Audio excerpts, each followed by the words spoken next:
What's up, fellas? Episode 5 here on the road with Impact Baseball.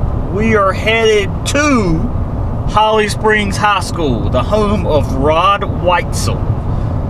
They will be taking on Fuquay-Varina. It's a big SWAC matchup tonight. Got two good arms going at it. This is going to be an interesting game. A lot of emotions running high. First of all, we got to stop by and pick up Brent Haynes, our sidekick partner.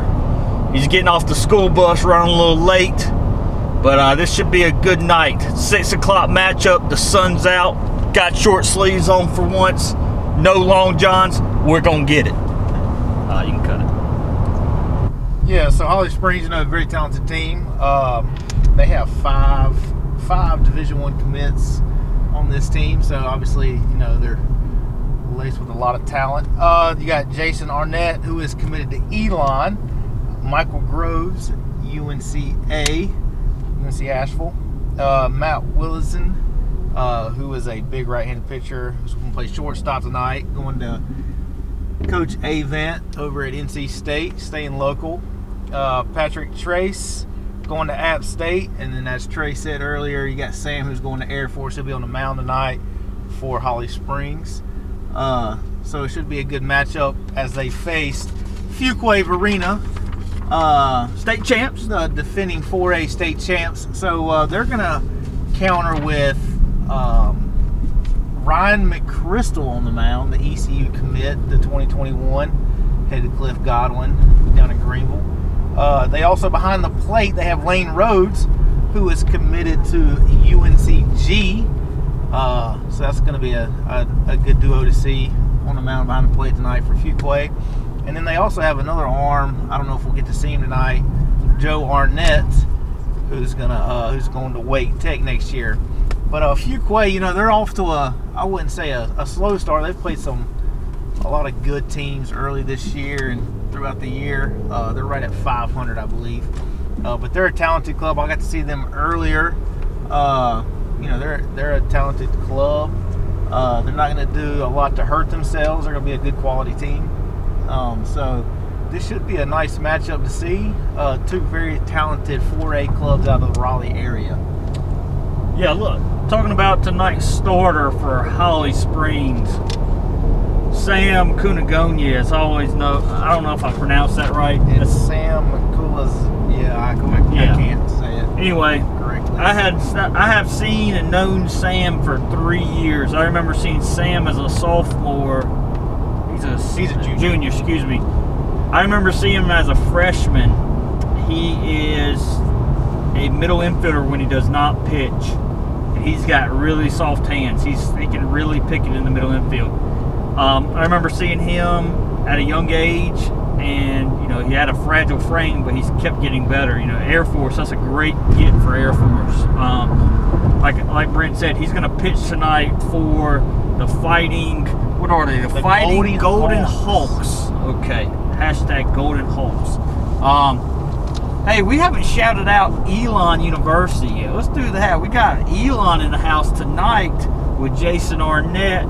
Hashtag get your gold on for Robbie Huffstedler. But Elon hired a new, was it Elon? Yeah, Elon hired a new basketball coach, I think, last week. Yeah, I believe they did. I can't remember who it is, but I remember seeing it in the paper here in Alamance County. Yeah, for sure.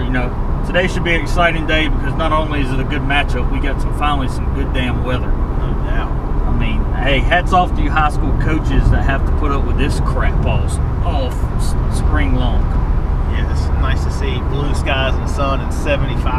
Yeah, man. Long overdue. Long overdue. So yeah, it's going to be a good pitching matchup tonight. Should be. Fuquay-Varina, as I said, countering with Ryan McChrystal. I got to see him for a quick dose earlier this year. He was up to 89, anywhere from 87, 89 when I saw him with a good breaking ball. So let's see what he is tonight. Should keep Fuquay in the game a little bit with Holly Springs, who is pretty talented, pretty loaded, to be honest with you. Yeah, no joke.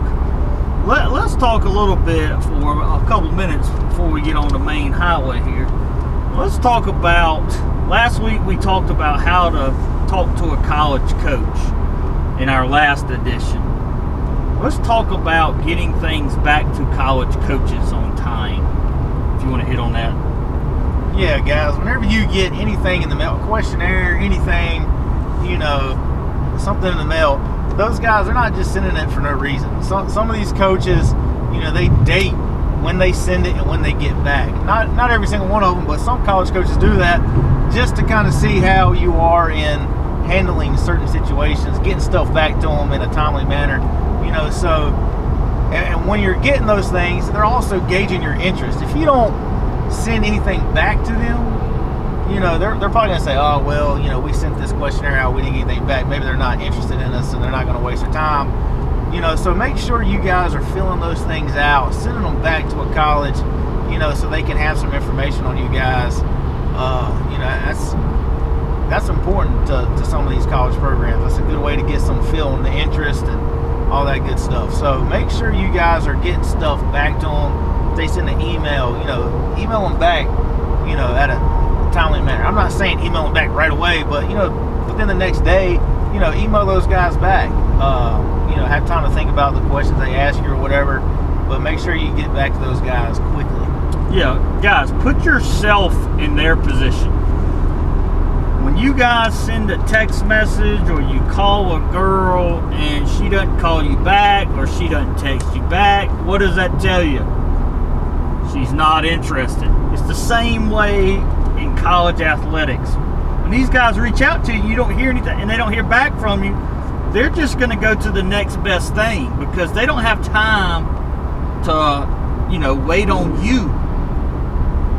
To play college baseball is a privilege, so you need to turn that stuff back and get it back to the guys. I mean, you know, that's a great lesson in itself for you guys that are going to be in jobs or in business one day. Like, you need to turn stuff around quickly.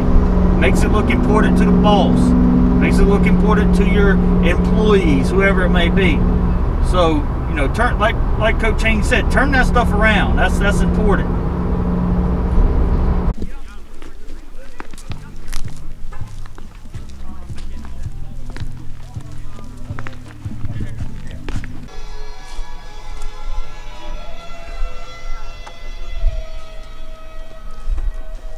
So, Elon, NC State, App State.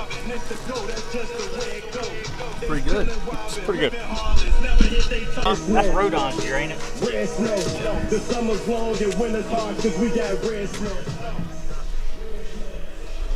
There he is, Corliss Rodon. There he is. Where's that?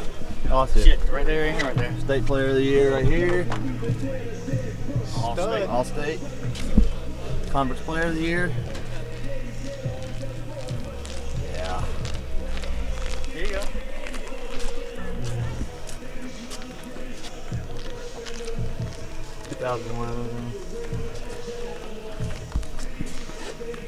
Y'all get like get committed. He's not bad, man. Starting for the White Sox. Yeah. There he is. Again. Lance is in the Angels. I didn't realize that.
Yes.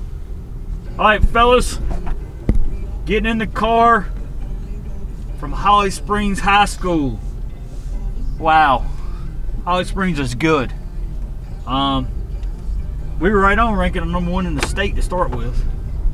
Absolutely. Yeah, they're pretty good. It's gonna be a tough out in the playoffs. Definitely don't want to draw those guys in the playoffs. They're solid 1 through 9. They sure are. And they played the game. They're a rowdy bunch, which, you know, they feed off their energy. So, but no, they beat Fuquay 13, or what was it, 12 to 3? 12 to 3. I mean, they got a good 1-2 punch with Willitson and Cunagoniez. Sorry, Sam, I'm butchering that name all night, but hey, man, your actions make up for it. Yep. So what you got on the game, Brent? You know, I thought, like you said, Holly Springs, that team, there's no let up in that lineup, 1 through 9. I thought they were a talented group. Obviously, you know, they have a bunch of guys going to play college baseball in the near future.